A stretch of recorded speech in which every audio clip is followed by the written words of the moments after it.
At Staples Business Advantage, our team of experts can help you find the breakroom products to satisfy everyone's preferences, while AI can suggest popular items, monitor stock levels, optimize pricing, and automate reordering. AI can do a lot of things. But I can never know the taste of a truly great cup of coffee. Sigh. But you also can't get hangry. This is true. At Staples Business Advantage, we help you select from 2,000 breakroom products, so you can be sure there's something for everyone. Yum. Sign up today and save 20%. Staples Business Advantage. Business is human. I never did anything to harm my daughter or my granddaughter. The test is about to begin. Please remain still. Oh, man. Casey Anthony's Parents, the lie detector test. Watch now, only on A&E. And watch next day on the A&E app. For exclusive podcasts and more, sign up at patreon.com/partnersincrimemedia. I'm Rebecca Lavoie, and this is Crime Writers On.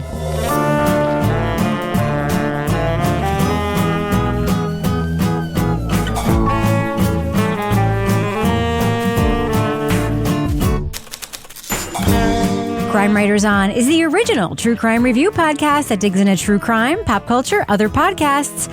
And on this episode, fans were stunned to learn a football team who got destroyed on national television came from a high school that didn't exist.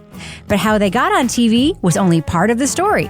We'll discuss the HBO Originals documentary, BS High. Joining me to get that done and more is true crime author, TV journalist, and host of the These Are Their Stories podcast, my husband and love of my life, Kevin Flynn. Hey, Kevin. Hey, Rebecca. It's a snazzy shirt, Kevin. Why, thank you. I just got back from a concert, so I wanted to dress up like people on stage do. Oh. You ever wonder, like, where they get their clothes? Stylists. But where do the stylists, like, somebody... All right, I'm just going to say this. I went to see Squeeze, which is, like, a big 80s band, and, like, I'm a fan of. The opening act was the Psychedelic Furs. Yeah. I love the Psychedelic Furs. And they've got a lot of saxophone, right? And so their saxophone player is wearing, like, this leather coat, like with all these buttons. It's like a pirate's coat, but it's all black and leather with all the buttons. And I'm like, how do you go out and find a coat makes you look like Captain Feathersword going to a funeral? It's just, where do they get that stuff? And the lead singer, he had say, I swear to God, it was a blouse. You know, it just was a puffy shirt. A puffy shirt. It's like a Seinfeld episode right there. Yeah. And Did you see the Flight of the Conchords where they want to dress like Jimi Hendrix, so their buddy takes him up to his mom's, like 70-year-old mom's wardrobe? I love that seems show. about right. Yeah. Oh, man. Well, you look fantastic, Kevin. But you should see, like, all the other old people trying to dress hip. Yeah. It was really, I was like, oh, man. I feel really depressed about, like, you go to these shows and you remember, like, in the 80s when they came out and did these songs, like, while they were still on the charts, like, these women were, like, throwing their panties. And right now they're literally granny panties. I'm like, okay, it's great. It's like, thanks, Mima. And it takes forever to use the men's room because everybody's got a prostate problem. Yep. You know, so it's like, I mean, talk about Squeeze. Usually the men's room has the shorter line, right? But not Usually if he's at these concerts, right? Come on. It's like, give it a couple of taps. Let's go. More than 3 shakes means you're playing with it. All right. Also with us is private investigator, certified pet detective, resident cat lady, and author of The Final Curtain, Laura Bricker. Hey, Laura. Hey, Rebecca. I've gone to no concerts now that Jimmy Buffett is dead, and I am not sorry for your loss. Thank you. Thank you, Kevin. Mr. the Animal was also very sad. One of my Buffett friends, he texted me to express his condolences. Yeah, well, I have news along those lines, speaking of. What's that? I know I wasn't going to go to the Peter Gabriel concert. Yeah. And then I had other plans, so I couldn't go. Right. But then those other plans got canceled. And my friend Diane, Kevin, said, I want to go to that Peter Gabriel concert. So I'm going now. That's great. Oh, wow. Without you. But then you know what happened? Let me tell you what happened, guys. I was playing some Peter Gabriel in the house the other day, and then Kevin had the nerve to say to me, you know, after hearing some Peter Gabriel music, I just kind of remembered, like, I kind of do like Peter Gabriel. Like, I would have gone to that. Kevin. Oh, well. Yeah. Kevin. Too late. Guess what? We're going to keep talking about all this in the after show. So, And finally, our captain of all things cynical, the author of the City Trilogy, host of Stranger Rivals, and our Patreon Deep Dive Book Club podcast host, Toby Ball. Hey, Toby. Hey, Rebecca. You want to hear about my concert experiences? I do. save him for the after show. We're going to have no goddamn after show if we just talk about all this stuff. All right, Kevin. But you've really teased people. Everyone's like, I'm going to join Patreon because I want to find out more about what Toby's concert experiences are. All right, so okay. It's about the one where the guy made out with his mother, right? Is it going to be like when he went to see Guar? It's Guar. I didn't see Guar. Oh, and you didn't get to walk out with one of the costumes? No. Oh. Nope. Okay. I thought that was going to be the story. So, Kevin, this is obviously Monday's podcast. Obviously. What is happening on Thursday's show?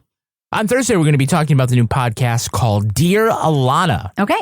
I've been wearing that T-shirt from Dear Alana ever since the podcast. Someone gave you a promotional T-shirt. That's right. Well, it obviously worked. We're going to do it now. Thanks for the T-shirt. We would have ignored your #1 podcast unless we got that. It's so funny because I've been wearing the T-shirt and a few people have asked me, how is that podcast? And I'm like, I don't know. Haven't listened yet. Tracy gave me the T-shirt. I haven't listened to the podcast, but a T-shirt's really soft, so I've been wearing it a lot. All right. So Kevin, I think we should get to what we're talking about because I know we have a lot to say. Eventually, we have to do that. Should we do that? Let's do it. All right. Let's go ahead and drop that first clip right now. Leading off. I would be stunned if Bishop Sycamore ever plays another football game. And that will do it. The absurdity kept stacking and stacking and stacking, and it couldn't have possibly been funnier. America was introduced to Ohio's Bishop Sycamore High School during a nationally televised football game. When they lost 58-0, people first questioned how a team so clearly bad made it onto ESPN. But there was a bigger twist. The high school they played for did not exist. Reports are now claiming Bishop Sycamore is not even a real high school. No facilities, no building, kids staying in hotels. And they're not actually high school players? How does this get on ESPN? How does that happen? Coach Ray Johnson had dreamed up Bishop Sycamore just so he could put together a football team. Along the way, he flouted safety rules and sporting codes while taking financial advantage of the players, creditors, and the government. Do you think it was irresponsible to keep pushing the program forward even though you didn't have the money? Yes. Would you do it again? Yes. The HBO Originals documentary, BS High, tells the story of the scam around a fake high school and its gridiron team, as well as the conman-turned-coach. We hear from officials who tried to sound the alarm on the scheme and from the many Black impoverished players who were led astray. It also explains why, despite the evidence, there's nothing officials can do about a fictitious football team. Spoiler alert, we are going to be talking about plot points from BS High. So if you want to remain spoiler free, go to the estimated time code in our show notes for our thumbs up or thumbs down reviews. Okay, Laura Bricker, do you think Roy is a sociopath? I'm going to ask this question to all of you, but I'm going to start with Laura. Well, it's interesting you say that, Rebecca, because there is something going on with him. I started to feel like that because he just did not seem to have any remorse. There's clearly a lot of narcissism going on there, but no remorse. Says he would do it again. It's pretty clear that these teenagers that were brought in to play were from really difficult backgrounds, but Roy orchestrates this whole thing. Starts right off like, do I look like a con man? Do I look like a con artist?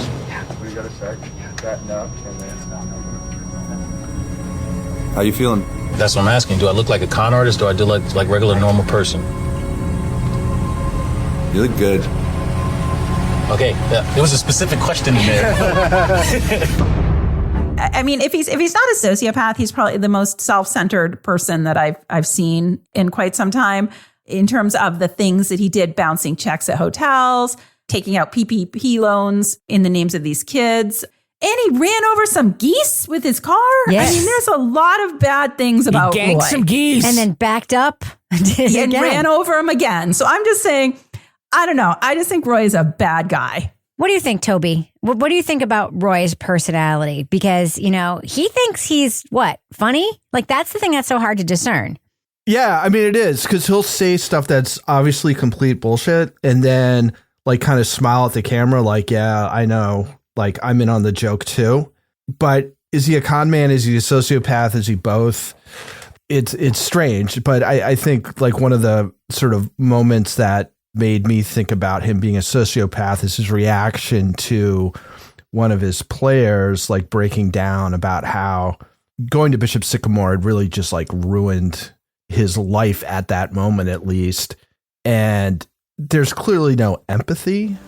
How do you respond to that? Can we take a break, please? Sure. That's some fucking bullshit.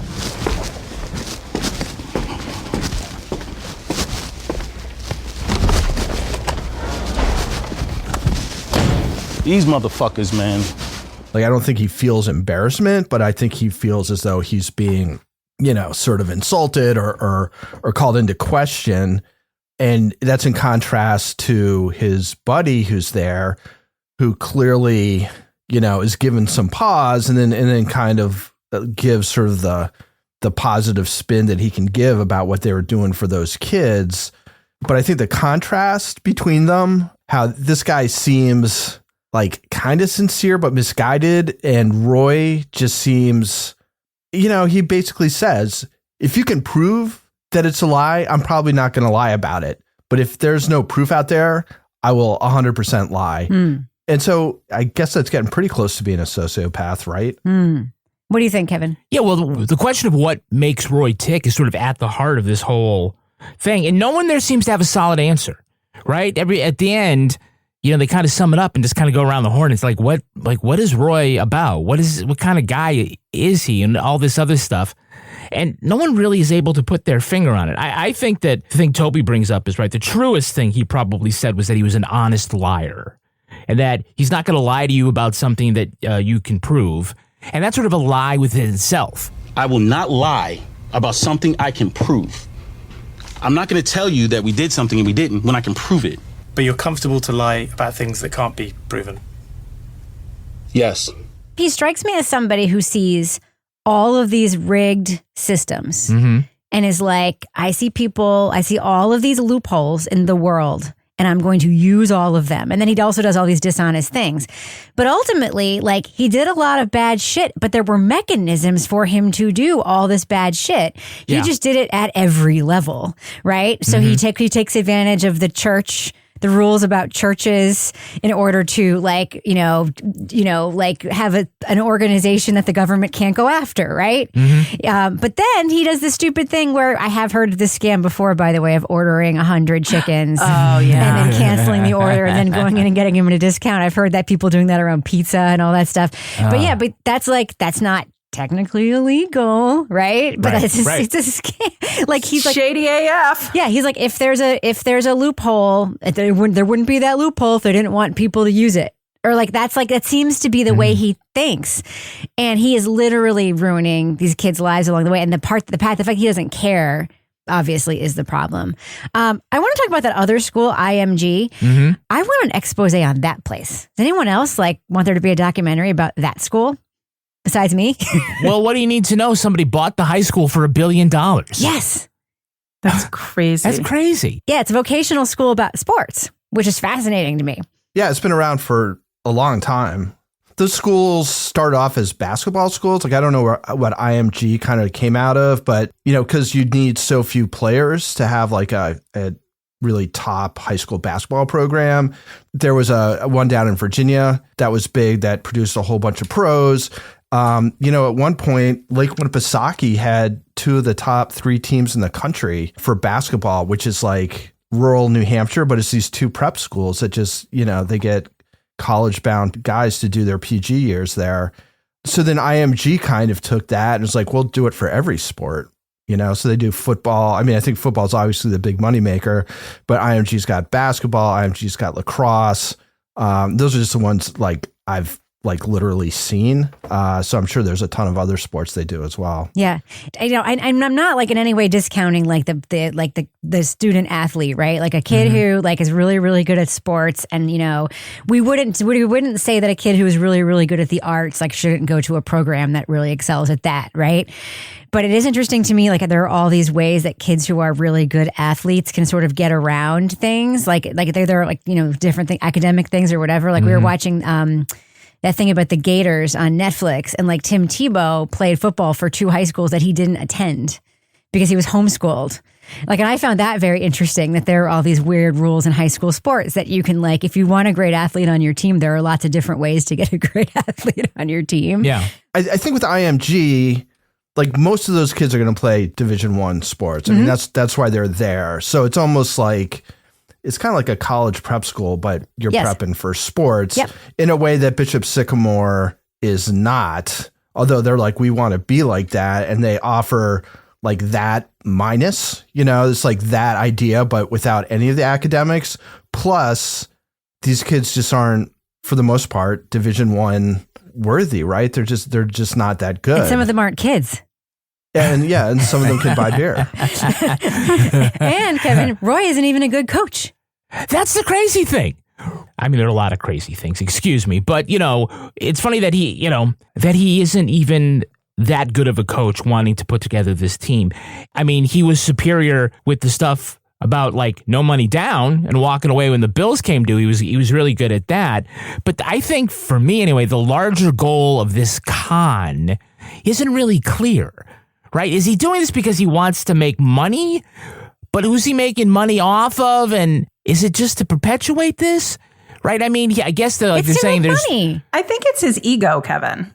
I mean, I think a lot of it is money, but I think a lot of it is his ego, because when we hear that backstory about how he did this internship at the New York Jets and he's watching like Bill Parcells and these other coaches, and I know nothing about football, so I'm probably going to butcher all this, but he's talking about like the appeal of like being a coach. And he's like, I'm in charge of the Gladiators. And like, he has like some weird thing. He says like, I'm fighting for them. And like, he's got this sort of grandiose opinion of what it means for him to be a coach. It goes back to my sort of narcissist thing in the beginning, is like, it would seem logical that it's the money, but it also seems like he's got sort of a warped view of his own reality and his own importance that is really inflated by his role with this team. Yeah. I think it's the money. It's the money. Well, money's always kind of part of it, but I think like, he does occasionally get like a little bit of candor, right? And there was like, at some point, like they asked him like, well, why would you do this? And he's like, well,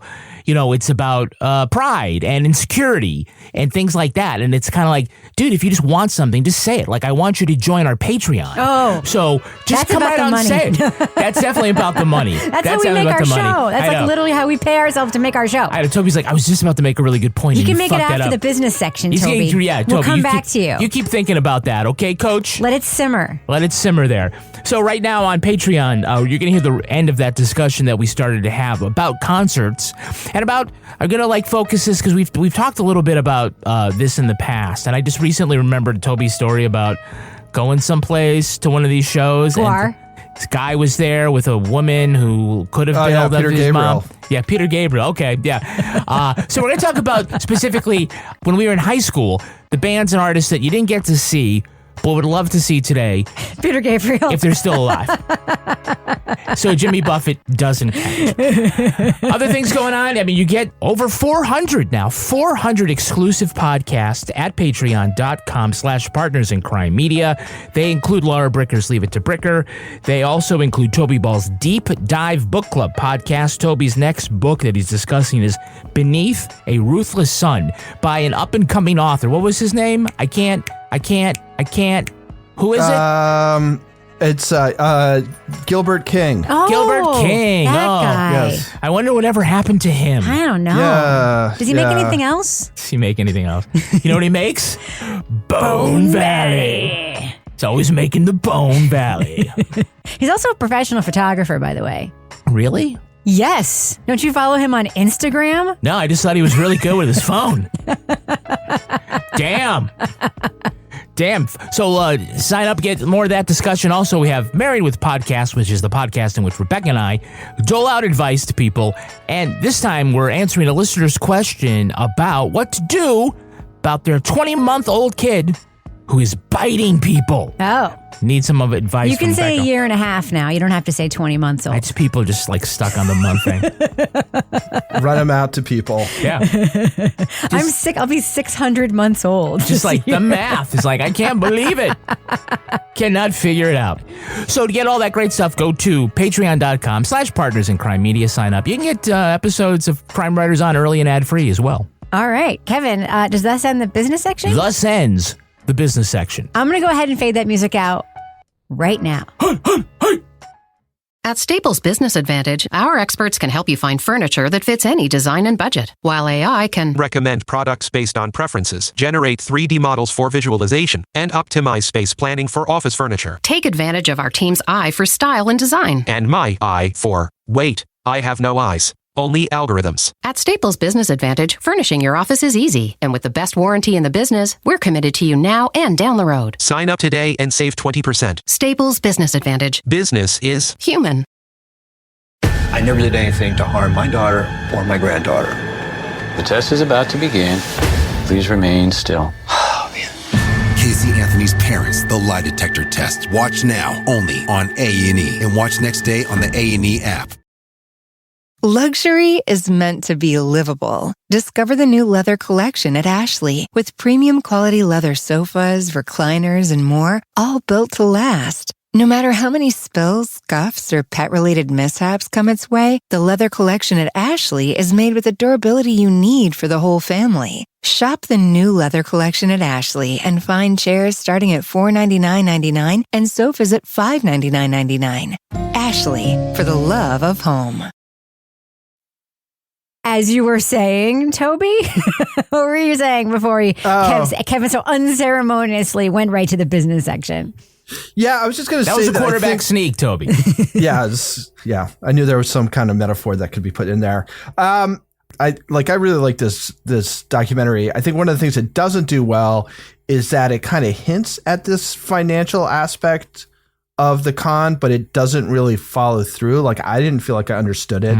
There's two things that go on, right? He's signing for these PPP loans that were meant for small businesses during the COVID pandemic, and he's getting the kids to sign for them, or he's forging them for the kids. It's a little bit unclear.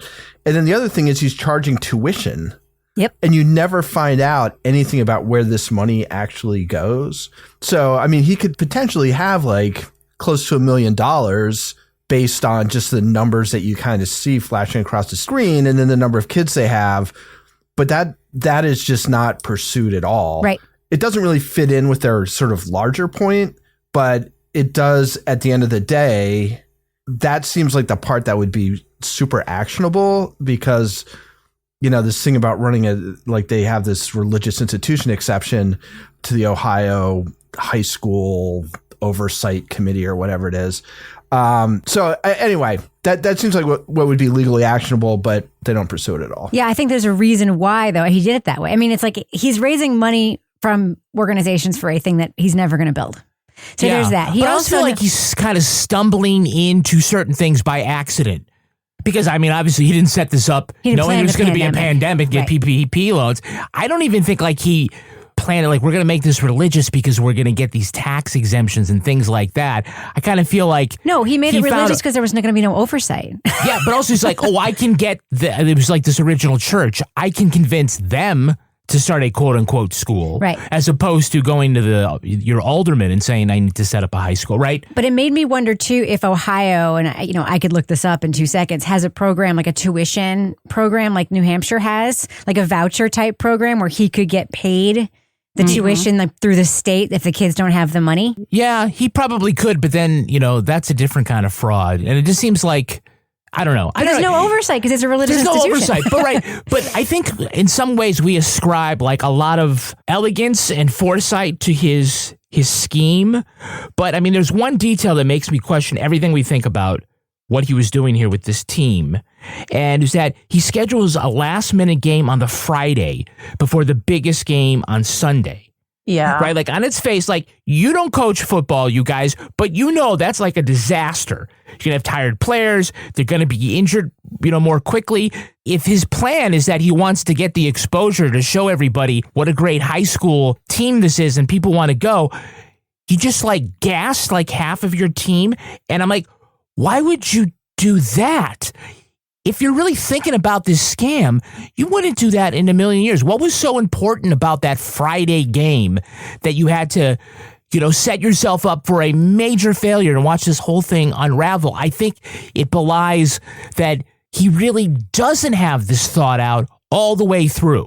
I think he's like a gambler. He's reactionary to this shit coming up. I think he's like a gambler in that way. Just like throwing his kids, instead of throwing all of his money on the table, he's throwing his kids out there on the table. And So can we talk about Laura, this guy who's arranging, pairing up these football games and got them on ESPN to begin with? First of all, that's a crazy job. The fact that job exists is like this fixer guy who's just like putting teams together. But this fake ass fucking school got on ESPN to play this like powerhouse high school. And like, it is funny actually when you see the two teams together, just like their size difference. This fake school's BS High's quarterback is so tiny. He's so little. But he's actually a legit athlete. I know. No, actually, the backup guy. It's not the starting. It's the guy they put in. They're like, he's not actually listed as a quarterback. He's a cornerback. Yeah. He's like 5'8" or something. Quarterback. I mean, I wouldn't know the difference. But they even, their uniforms don't fit properly. They kind of run out there. Their helmets keep falling off. Yeah, those are not safe. They're not even regulation equipment. You're going to get killed. You want to know what that feels like? Go run into a wall 30 times and then come back 2 days later and say, I'll do that again, except this time against a much sturdier wall. If it was such a big concern that they should only play one game per week, then you should make that a national law and rule. The health people should come in and say all that, and guess what I would do? Hey, bro, we can't play these 2 games. We can't do that because it's against the law. But they didn't make it illegal, so we played the game. I just thought it was so sad because you have these kids who are really there for the right. They are there because they want a football career. They come from, most of them, difficult and challenging situations. They go on ESPN, play this IMG super team and get just fucking crushed 58-0. And it's like, oh my God. I mean, you just have to feel for these kids because it's like, Roy is just like, look at me, like I'm Roy. And like these kids are like, devastated, like how embarrassing, like in a way that's just very sad to me that they're being used as pawns in whatever crazy scheme he has. But the fact that there's so much going on at this level of high school football in this section of the country, that there are these type of jobs in existence. Yeah. Can you imagine in New Hampshire, how long it would fly before somebody was like, that's kind of strange. Like, I actually think it could fly in New Hampshire because it's like, there's no regulation here either. What I think Roy would say about like how these kids are being exploited at Bishop Sycamore is that actually, particularly black kids are exploited in high school and in college. And that's kind of just the way it is. And that, he's being singled out because he's got this weird scam where there's no school attached to this team really. But that, Division I football programs, until very, very recently, athletes couldn't make any money off the fact that they played for these programs, right? Mm-hmm. Now they have these image licensing agreements they can do. So like the very, very top ones who are probably going to go pro anyway can earn some money that way. But for the most part, Division I football is using these kids. They don't get paid, and a very, very small percentage of them are able to play professional football afterwards. So I think what he would say is like, it's a little bit hypocritical to like point to me and say, you're exploiting those kids. The entire system in high school and college is exploiting those kids. Yes. And you're just singling me out because my model is a little bit different. And I'm not trying to stick up for him by any means, but college football, big time college football is absolutely exploiting kids, and almost none of them end up going to the NFL. Yes. And depending on the school, sometimes the graduation rates are abysmal. So they're literally just there to play football to make these schools money. Yes. Yeah. And Kevin, what is that Michigan coach that was just fired? What was his contract worth? $90 million. What? Yeah. Yes. What? Yeah. If you look at, they have those maps on the internet where it's like who's the highest paid state employee in your state. Always and a like sports for coach. 40 states, it's the football coach. Yeah. In New Hampshire, it was the hockey coach, Yes. but that was a whole other thing. And Toby, it just occurred to me that, if he's saying that the idea is we're going to make this somehow an elite high school team that you're going to get looks, and this is how you're going to get picked up by a Division I college and eventually turn pro. So you look at the story of Trillian, who was the quarterback, and he actually got a look from a legitimate college. He got signed, and then they found out that he didn't really graduate from a real high school.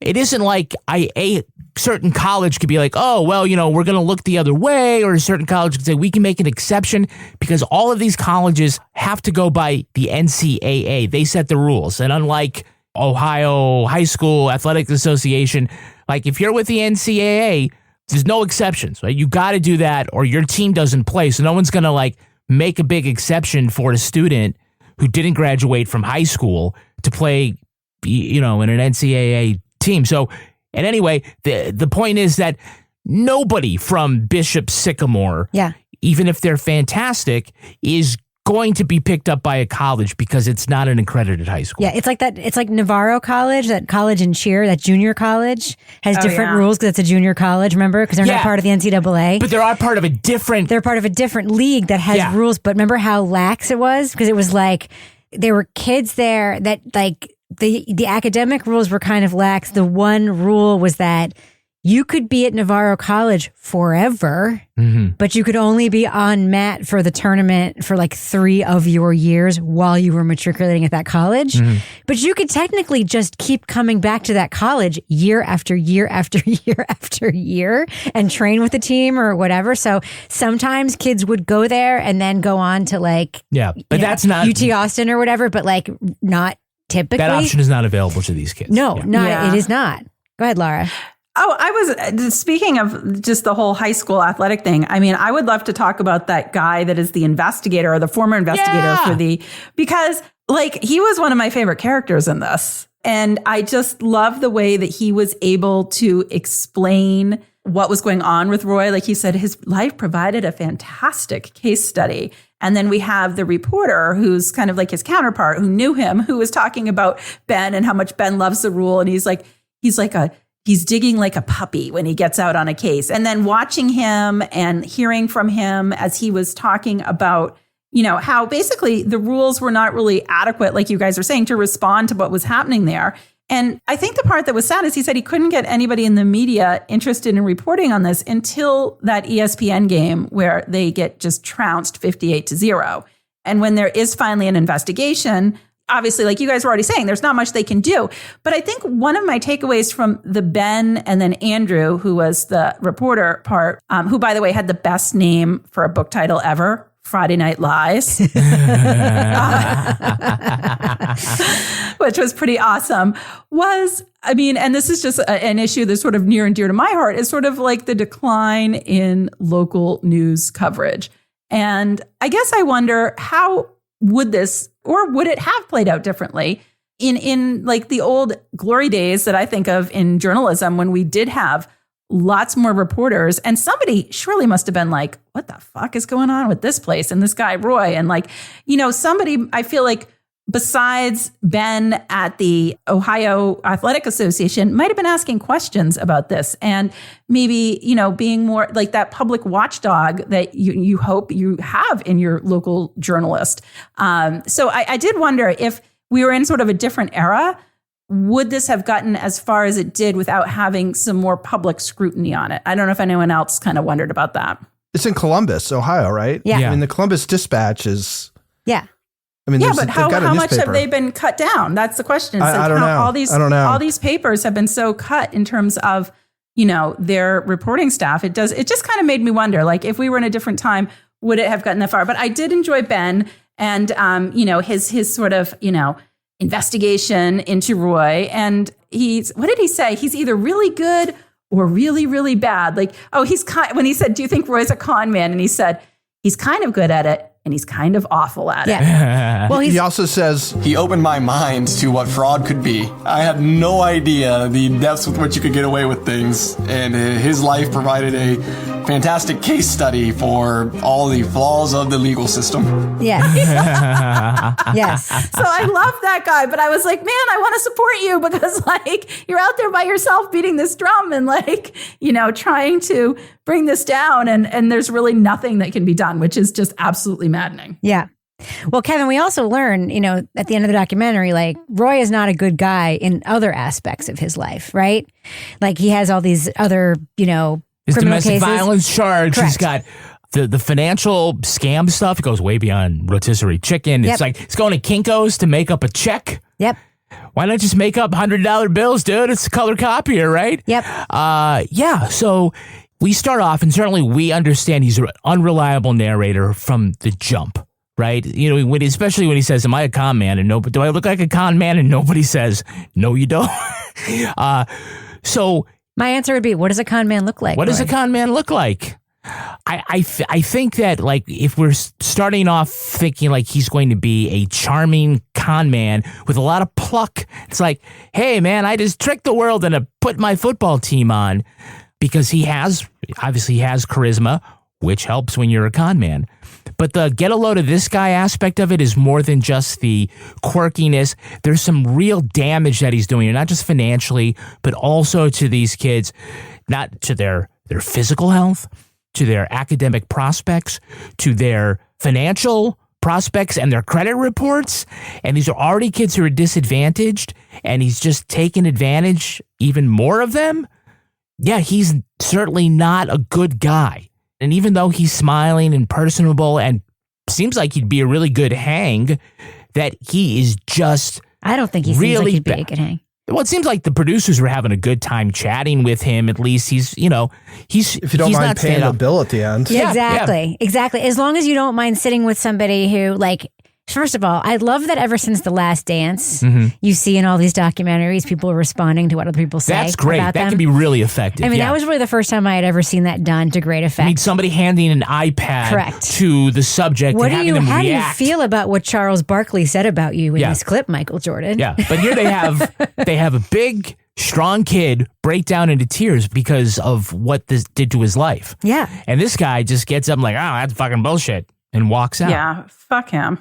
At Staples Business Advantage, our team of experts can help you find the break room products to satisfy everyone's preferences, while AI can suggest popular items, monitor stock levels, optimize pricing, and automate reordering. AI can do a lot of things. But I can never know the taste of a truly great cup of coffee. Sigh. But you also can't get hangry. This is true. At Staples Business Advantage, we help you select from 2,000 break room products, so you can be sure there's something for everyone. Yum. Sign up today and save 20%. Staples Business Advantage. Business is human.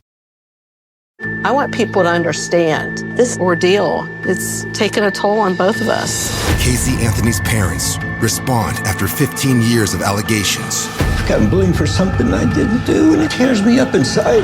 This can change our life. This is serious. This is their final response. The test is about to begin. Please remain still. Casey Anthony's parents, the lie detector test. Watch now, only on A&E, and watch next day on the A&E app.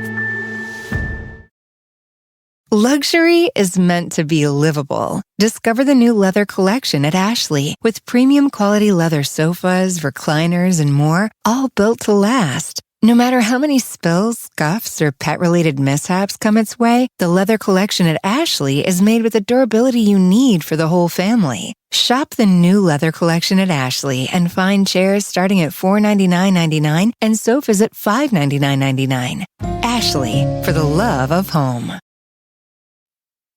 All right, let's do what we do. Let's let our listeners know, should they check out the HBO Originals documentary, BS High? Laura Bricker, what do you think? Thumbs up or thumbs down for BS High? Yeah, this is also the best title that fits so appropriately with the topic in this documentary. I mean, it's like actually pretty amazing that their initials match the actual theme of this. So I am not a sports person. God knows I do anything I can do to avoid watching football unless it involves like eating food during the winter months.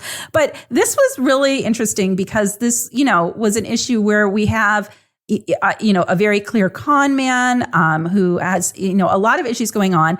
And this sort of window into this scam that takes place in Ohio that really, to me, shed light on just how much value people place on high school football to the point that they would set up all of these private schools basically for the purpose of grooming, and training athletes that, hope to go to college and play football or hope to play in the NFL.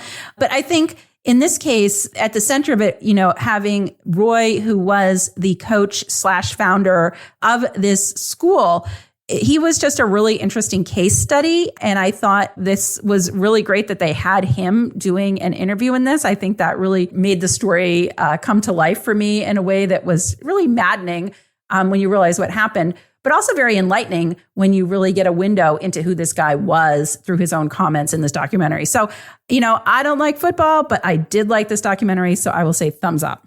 Toy Ball, what do you think? Thumbs up or thumbs down for BS High? So I remember, I didn't watch the game. I don't watch high school football, but I remember when this happened, it was like a big kind of scandal in the sports world. Bishop Sycamore, it was the butt of a lot of jokes and just sort of like, what the hell's going on? I thought this documentary was very effective in showing sort of what the story behind this was. And it's largely around this guy, Roy Johnson, who is, he's a con man or a sociopath or whatever. He's interesting to watch. He becomes increasingly less charming as it goes along, I would say. So I think it's good in that way. I think it also, you kind of watch it and, it seems like an extreme case of the way a lot of young Black male athletes, particularly in football, their labor and their bodies are exploited for different, basically, institutions of education, whether it's high school or college. So anyway, I thought there's a lot to think about. The central character is kind of an interesting but not extremely likable guy. And I also just think, there's not a whole lot of wasted stuff in here. I thought all the interviews were right on point. They don't belabor anything. They don't feel like they have to keep hitting something or like over explaining it to you. I thought it was very, very tight. So I really liked it. I give it a very strong thumbs up. Kevin Flynn. Yeah, I'm also a thumbs up. I think, my criticism would be, I don't think it answered a lot of not a lot, but there were certain key questions that I don't think it delved into deep enough that as a viewer, I got answers to. There were things regarding finances and logistics and motivations that I think were left unanswered that probably could have been answered. However, I think that the story is really compelling. You find out that it is much more than just a football team that got their ass kicked because they weren't really a school. That there are some real issues here, and there are real stakes, even though you might just sort of laugh at a guy who said, I fooled ESPN by getting my team on. It was nothing like that. And it was way more serious. So HBO did a good job of putting this together and surprising me. I was very surprised about what we had here. Very well told. Thumbs up. Yeah, thumbs up for me too. I love sports documentaries. I really, really do, even though I'm not like the world's biggest sports fan. And I care a lot about football insofar as I hate the NFL. I despise Tom Brady. I hate football culture, the toxicity of it. Yes, I hate the toxicity of football culture. I love Patrick Mahomes. Got to run you right out of New England. I care a lot about Patrick Mahomes. Care a lot about him. I think he's wonderful. But I think that this documentary really gets to the heart of some of the toxicity of football culture without being about college sports, without being about the NFL. This is like a little microcosm of sports toxicity through the lens of this fraud, right? And I really liked it. It was really tight, as Toby said, and you have this just bizarre villain that, I don't know. I'm not spoiling anything because in the first 5 minutes you find out he's just a very bizarre villain.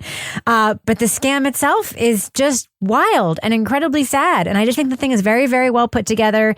And it sort of combines like this true crime thing with this I can't believe this thing with a great sports documentary at the same time. So yeah, thumbs up for me for BS High. I really enjoyed it. I know some of our listeners have seen it because I saw some of you recommending it on our Facebook group. And thank you for pointing me to it because I don't think I would have watched it otherwise. So big thumbs up for me for BS High. Oh, we would have made you watch it. So, okay. Yeah. Nah, good to know. All right, now it's time for my favorite part of the podcast, a little something I like to call the Crime of the Week. Crime of the Week! Police responded to a British coastal resort for a mass death by mysterious cult members. A dog walker in Chapel St. Leonard passing a window spotted many bodies sprawled on the floor of a darkened room. Authorities were relieved to find the victims were not deceased cult members. They were a yoga class and deep meditation. Workers at the seaside resort confirm someone mistook the calming moment of introspection for a mass death. They say the call was made, though, with good intentions. Here at Partners in Crime Media, we understand why such a sight might cause alarm to someone listening to a true crime podcast while walking a dog. Though we have never been, it's our hope that the Treehouse Yoga Studio above the Mockingbird Cafe in Bay St. Louis, Mississippi studio has shades on your damn windows. So, panel, what was this yoga class meditating about while the police were investigating their deaths? Laura Bricker, what do you think? What they could do to get Keith Morrison to stop by and practice some yoga with them next time. Toby, what do you think this yoga class was meditating about while police were investigating their demise? This was in England, right? Yes. Yeah. Well, this is kind of niche, but I think they'd be meditating on how Fiji got hosed by the refs in their opening Rugby World Cup game against Wales. What do you think, Kevin? They were thinking about the Roman Empire. Oh, that was perfect. Yeah. Yes. All right. Well, we're going to leave it there. Laura Bricker, if folks want to reach out to you and say hi on social media, how can they find you there?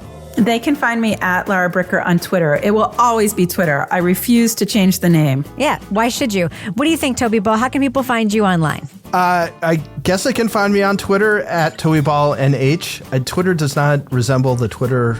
I don't know. My feed is just so weird these days. And then I'm also on Threads at TobyBall603. Kevin Flynn. I'm at Kevin P. Flynn. You can find me everywhere, Twitter, Threads, although I haven't checked Threads in a really long time. If you're waiting for me to post there. Good luck. You're getting flamed there. You don't even know it. I have no idea. At Reb Lavoie. You can also follow the show everywhere at Crime Writers On, and I encourage you to join our incredible Facebook group. It really is rad there. Group members have bought a lot of stuff for teachers. Teachers have posted their Amazon wish list there, teachers who listen to this show, and our group members are really stepping up and helping teachers buy their supplies. So go ahead, join our Facebook group, help a teacher out. Get episodes early and ad-free at patreon.com/Partners in Crime Media. You'll also get the Crime Writers On After Show, Married with Podcast, Laura Bricker's Leave It to Bricker podcast, and Toby Ball's Deep Dive Book Club podcast. Our theme song was composed and performed by Ty Gibbons. Our quarterback is the very handsome Livy Burdett. The offensive coordinator is Kevin Flynn. It's offensive coordinator. The offensive coordinator. You. No, the offensive coordinator. No, it's not that. This show is Kevin Flynn. This show was recorded in the Treehouse Yoga Studio above the Mockingbird Cafe in Bay St. Louis, Mississippi studio, otherwise known as Studio C, the closet in our New Hampshire basement, where we also embarrass ourselves in front of a national audience. On behalf of all the crime writers, thanks so much for listening. We'll catch you later. Clip 2. It's so funny. I was going to burp at that same exact moment. There we go. The family that burps together slurps together. Ew.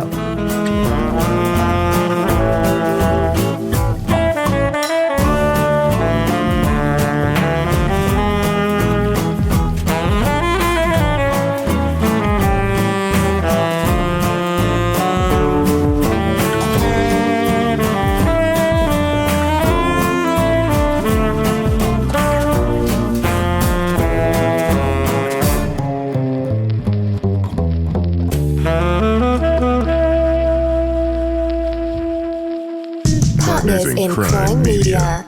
At Staples Business Advantage, our experts can help you find furniture that fits any design and budget, while AI can recommend products based on preferences, generate 3D models for visualization, and optimize space planning for office furniture. take advantage of our team's eye for style and design. And my eye for, wait, I have no eyes. Only algorithms. At Staples Business Advantage, furnishing your office is easy. And with the best warranty in the business, we're committed to you now and down the road. Sign up today and save 20%. Staples Business Advantage. Business is human.